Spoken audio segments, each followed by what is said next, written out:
birimo kuvugwa cyane none ubu ngubu haba ku mbuga nkoranyambaga mu bitangazamakuru binyuranye nta kindi kiri kuvugwa nuko intambara yamaze benshi igatwara ubuzima bwa benshi mu burasirazuba bwa Repubulika Iharanira Demokarasi ya Kongo. Abandi barimuwe n'intambara M23 yatangije ivuga ko hari ibyo yifuza kuganiraho na Perezida Tshisekedi, ndetse ku munsi w'ejo twanabigarutseho birimo gucyura impunzi, birimo kwinjiza abasirikare ba M23 mu butegetsi bwa Repubulika Iharanira Demokarasi ya Kongo, guhindura imiyoborere ya Kinshasa ku baturage bo mu burasirazuba bwa RDC naho uburenganzira bw'abanyekongo bose muri Repubulika Iharanira Demokarasi ya Kongo. Niyo ntambara yamaze imyaka myinshi, M23 kuva yitangiye ivuga ko yifuza kuganira cyangwa se kwicarana ku meza n'ubutegetsi bw'Kinshasa, ikanavuga ko impamvu yatangije iyo ntambara ari uko ibyo bumvikanye bitigeze bijya mu bikorwa cyangwa se Kinshasa ngo ibishyire mu bikorwa. Iyi ntambara bisa naho ishobora kuba yagana ku musozo ni nyuma y'uko ubutegetsi bw'Kinshasa bwemeye ibiganiro. Ariko kandi nubwo bemeye ibiganiro bakavuga ko kandi bigiye gutangira ejo bundi tariki ya 18 z'uku kwezi, ubutegetsi bw'Kinshasa bukomeje kugenda bugaragaza uguhuzagurika cyangwa se ukudahuza bijyana n'ibi biganiro. Ubwo ngubwo umuvugizi wa Perezida Tshisekedi Chilombo Nitina Salama yatangarije ibiro ntaramakuru by'Abongereza Reuters koko ibyo biganiro ko bishobora kubaho, ndetse rero ngo ubutegetsi bwa Angola nk'umuhuza bwabahaye ubutumire bwo kuganira na M23 tariki ya 18, ariko kandi Kinshasa ngo ntabwo iricara ibyemeze cyangwa se ngibihakane. Tugiye kuba tugaruka kuri iyi nkuru irambuye. Uruhande rwa M23 nyuma y'iyo myaka yose barwana, icyo barwaniriye bakaba basa naho bagiye kukigeraho, nabo bagize icyo basubiza ubutegetsi bw'Kinshasa. Ribaho hasi yanditse subscribe, na amakuru menshi kandi ashingiye ku kuri tuzajya dukomeza kugenda tukugezaho umunsi ku wundi, kandi na amakuru utasanga ahandi. 5 kuri 5 reka twinjire muri iyi nkuru dukesha ibiro ntaramakuru by'Abongereza Reuters. Iragira iti umuvugizi wa Tshisekedi yakomeje kugaragaza ukwinangira n'ururimi rutandukanye cyangwa se n'indimi nyinshi ku bijyanye n'ibiganiro bya M23 na Kinshasa. Ihengama gakomeje gushyira igitutu kuri Repubulika Iharanira Demokarasi ya Kongo kugira ngo iganire n'inyeshyamba za M23. Ubutegetsi bwa Perezida Felix Antoine Tshisekedi Chilombo buracyagaragaza gukerensa cyangwa se bukomeje kugenda bukwepa iyo nzira y'ibiganiro. Nyamara ibimenyetso byose bigaragaza ko ibiganiro hagati ya leta ya Kongo na M23 bizatangira tariki ya 18 Werurwe 2025 i Rwanda muri Angola. Ariko se kandi kuki leta ya Kongo irimo kwijundika ibivugwa n'abanya Angola? Ese koko Kinshasa irashaka ibiganiro cyangwa se irimo kwiruka ishidukira ubusa? Reka tubanze turebere hamwe ibyemezo bya Angola bishyira Kinshasa mu ihurizo.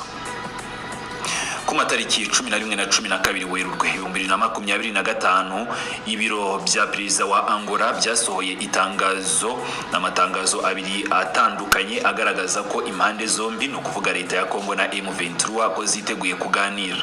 Ayo matangazo yemeje ko nyuma y'uruzinduko rwa Perezida Felix Antoine Tshisekedi Chilombo i Rwanda, ubutegetsi bwa Angola bwatangiye ibiganiro na M23 kugira ngo ibiganiro bizatangire mu minsi mike cyane iri imbere. Iri tangazo ryemezaga neza ko impande zombi zagiranye ibiganiro, no kuvuga ku ruhande rwa Angola cyo kimwe na Tshisekedi baganiriye. Angola kandi ikaba yaranaganiriye n'uruhande rwa M23, maze bose rero bakemeranya ko koko ibyo biganiro bigiye gutangira kandi ko bazicarana ku meza y'ibiganiro. Ari nayo mpamvu Angola yafashe umwanzuro wo gusohora ari amatangazo. Ibi byemeza ariko ntabwo byakiriwe neza ni Kinshasa. Umuvugizi wa presidansi ya Kongo cyangwa se umuvugizi wa Perezida Tshisekedi Nitina Salama yabwiye ibiro ntaramakuru by'Abongereza Reuters ko guverinoma ya Kongo nibyo yakiriye ubutumire bwa Angola, ariko niyemeza niba izitabira ibiganiro cyangwa se niba itarabyemeye. Ibi rero bikaba bigaragaza kutavuga rumwe mu buyobozi bwa Kongo, aho bamwe bashobora kuba baramaze kwemera ibi biganiro, ni mu gihe abandi bakomeje gushaka kwemera ko bashyirwaho igitutu cyo kutaganira na M23 cyangwa se hagati mu buyobozi bw'Kinshasa hakaba hakomeje kugaragaza indimi ebyiri cyangwa se ukudahuza bijyana n'ibi biganiro n'abarwanyi ba M23. Ku ruhande rwa M23 ariko yo iracinya akadiho, ari nako yishima hejuru Repubulika Iharanira Demokarasi ya Kongo Ni mu butumwa turaza kubasomera bwashyizwe hanze n'abayobozi ba M23 baragaragaza ko bamaze gutsinda icy'umutwe cyangwa se bakubise inshuro muri diplomasi ubutegetsi bwa Repubulika Iharanira Demokarasi ya Kongo. Ni ku rundi ruhande ubuyobozi bwa M23 binyuze kuri Bertrand Bisimwa, ni perezida wa M23 akaba n'umuhuza bikorwa wungirije wa FC M23, abinyujije ku mbuga nkoranyambaga yemeje ko urugamba rwabo rwageze ku ntego yo gutera Kinshasa cyangwa se kuyisunikira kuba yakemera kujya mu biganiro, ari narwo rugamba rw'igihe kirekire barwanye. Ku rubuga rwa X yahoze yitwa Twitter, Bisimwa yanditse amagambo yo mu rurimi rw'igifaransa tugenekereje mu rurimi rw'ikinyarwanda, aho yagize ati twarabivuze kandi twarabikoze, twiyemeje kuburizamo igisubizo cy'intambara cya Bwana Tshisekedi kugira ngo tumusunike ku meza y'ganiro shake cyangwa ngufu, kuko nzira yonye yubye kandi ubumwe n'ubye yatuma ibibazo muka kimaze myinshi kandi muka twaye ubusenje. Bisimwa yavuze ko urwo rugamba toroshye ko bamaze kugera ku nsinzi ya mbere ya diplomasi, bityo rero Tshisekedi akaba yamaze kwemera nyine kujya kuri ayo meza y'ibiganiro.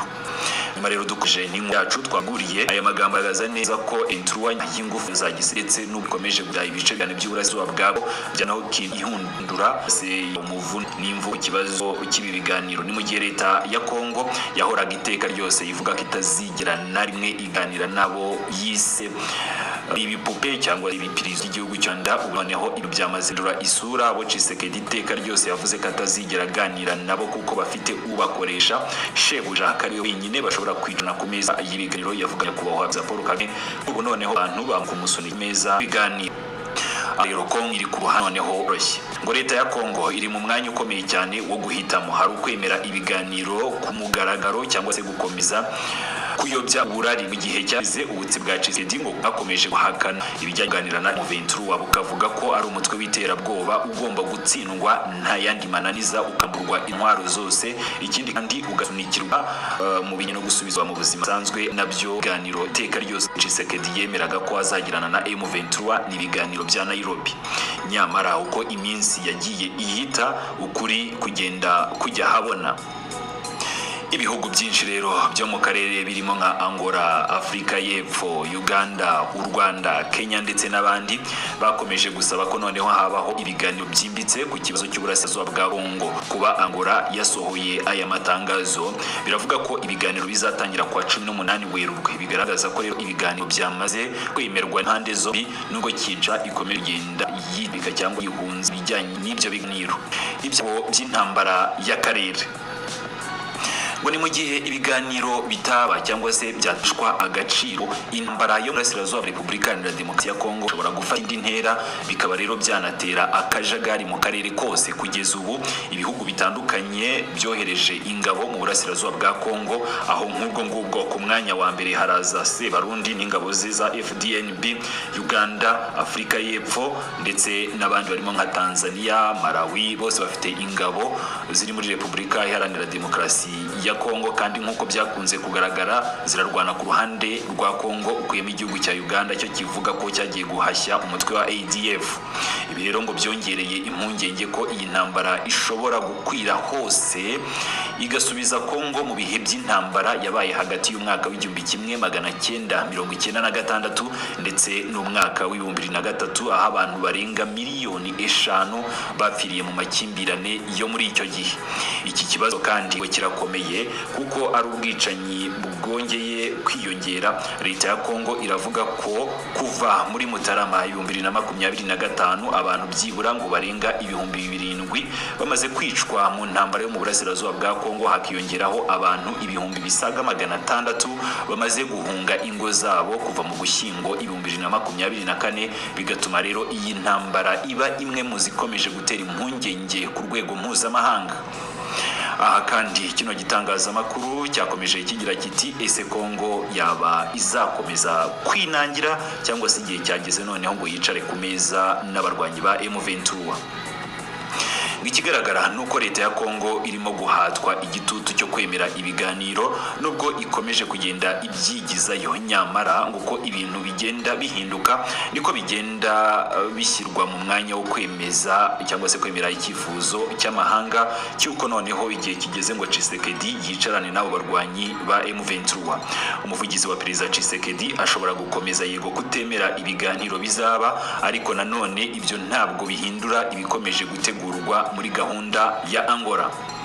Uko byagenda kose rero ku itariki ya 18 nta gihindutse Werurwe 2025 isi yose izaba ireba cyangwa se izerekeza amaso i Rwanda, aho Kongo izaba iganirira n'abarwanyi ba M23 cyangwa se aho Kongo ishobora guhamya ko yinjiye mu biganiro, ikaba rero cyangwa se ikaba yarenza ingohe ibyo yamaze igihe kirekire ihakana. Ariko nanone ikigaragara nuko M23 yateye Kinshasa cyangwa se yasunikiye Kinshasa kwicara ku meza y'ibiganiro, kandi rero ikaba igaragara nk'iyatsinze urugamba rwa diplomasi. Ibiganiro niyo nzira yonyine isigaye, kabone nubwo Kinshasa idashaka kubyemera mu magambo, ariko uburyo bwonyine rukumbi bwatuma iyi ntambara igana ku musozo nuko Kinshasa yakicara ku meza amwe y'ibiganiro n'abarwanyi ba M23.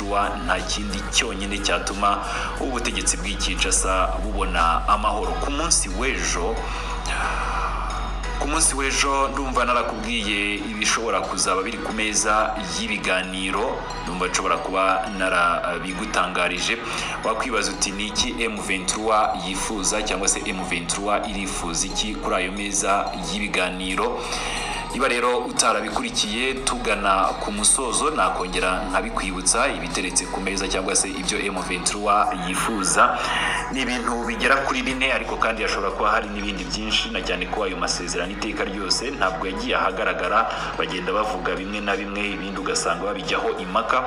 Ariko kandi kimwe muri ibyo harimo ihagarikwa ry'imirwano, kwemerera impunzi gutaha, hari ukuvugurura igisirikare cya Kongo hakinjizwamo abarwanyi ba M23, uburyo bwo kuyobora Repubulika Iharanira Demokarasi ya Kongo bugahinduka. N'imyanzuro ku munsi w'ejo nagiye nsobanura yose uko yakabaye, ntabwo muri iyi nkuru biba ngombwa ko nyisubiramo mu rwego rwo kutagutwarira igihe. Reka ngane ku musozo nkiguye ikayishyira neza no mu rurimi rw'Ikinyarwanda. Ribaho hasi rero handitse subscribe, tujye dukomeza kubana.